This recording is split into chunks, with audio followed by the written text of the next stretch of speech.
That's it, man. You do those 3 exercises, I promise you your legs will get stronger. They're also going to grow.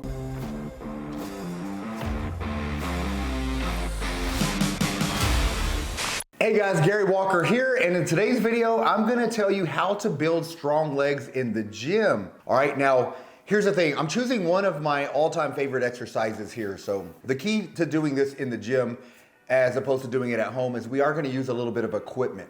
So that's gonna be the main thing. Now, anytime we're working legs, I want you to do some type of compound movement, a squat variation or something I'm about to show you in a minute that basically just utilizes 2 different joints. And I'll explain that when I get to that second exercise. But the first one of my favorites, is going to be leg extensions, man. So I love doing leg extensions. This is one of those exercises that you can do to even rehab your knees. I've had a few different knee injuries, meniscus issues and things like that over the years, just because I like to play basketball and I've always been an explosive type of athlete, jump high, run fast, do all those things. So it puts a lot of tension on those meniscus pads. So at the end of the day, every time I have some type of injury or a flare-up, I have to start back with a lot of different leg extension sets. The main reason for that is just to generate a lot of blood flow into the knees. Now, with that being said, the one thing you want to be wary of, if you do have any issues in your knees, a lot of arthritic knees, something like that, just being a naturally older guy or a lot more wear and tear on your knees, you don't want to load up on the weight. So I like using a lot of higher rep ranges when I'm working my knees. Now, as you get blood flow into your quadriceps, as you get some of that synovial fluid, which is going to lubricate the knees, then if you need to go a little bit heavier, then it's okay to go heavier, but you never want to start out that way. So typically what I do, I'll get straight on the leg extension machine, nice, slow, make sure you're controlling the reps, you're getting the weight up. Now, just so you know, when I say go extremely light, when I've had damage to my knees at times, again, the last one's been a few years ago, but it was a basketball injury, I could only do the actual weight of the machine itself. I couldn't even load 10 pounds, 15 pounds, 20 pounds like that. And it was that way for probably a good 2 weeks. I would do as many reps as I can. Now, if your knees aren't that bad, obviously go ahead and start 10, 15, 20 pounds. You know, all machines are gonna be a little bit different, but just make sure you're controlling the rep speed and you're hitting that extension at the top. When you're at the top of the movement, really flex that quad as hard as you can. Hold that flex even for a couple seconds. 1001, 1002, then release it under control. Don't allow the weight to just drop back down. Now, what I would do is shoot for about 20 to 25 repetitions for the first 2 sets. Again, the goal being to generate blood flow into the quads and get that synovial fluid into the knee capsule and get that lubricated to open things up for the next lift. So typically I would do 2 really high rep sets like that, and the next 3 would be working sets. So those first 2 are just basically warm-up sets. Now, it's not gonna feel like a warm-up because when you get high reps, you're gonna notice the lactic acid burning the quads, and that's what you want, all right? You wanna get all of that into your quadriceps. Now, the 3 working sets I would typically do about 15 reps, 12 to 15. Make sure you're challenging yourself with that weight. Still under control though. Make sure you're squeezing really hard at the top of each of these movements and lower under about a 3-second cadence, and then go right back up into that top, squeeze again. So do that for every single repetition. Now that's the first exercise. Once you've gotten through that first one, your knees are gonna be warm, they're gonna be lubricated, you're gonna have some good blood flowing into your quads. Then we're gonna go into a compound movement. For this one, it's all about the landmine squats. Now, the version you see me doing here of the landmine squats, one of my favorites. Now, the reason I enjoy holding it in a upper position like this towards your upper chest, when you have your hands in that position, similar to a goblet squat, you're going to also engage your core, your lower back, your glutes at the bottom. So you're gonna get a lot of activation across your lower body. So that's gonna make a big difference, and also the added benefit of working your core. Now, when you're doing this, I want you to go as deep as you can comfortably go. You wanna sit down as deep as you can. You'll notice I go fairly deep. If your hips are tight or your ankles are tight, you can't go this deep. The first thing I'm gonna say is if it's your ankles that you're having an issue with, step on some small 5-pound plates or a small 1-inch lift under your heels.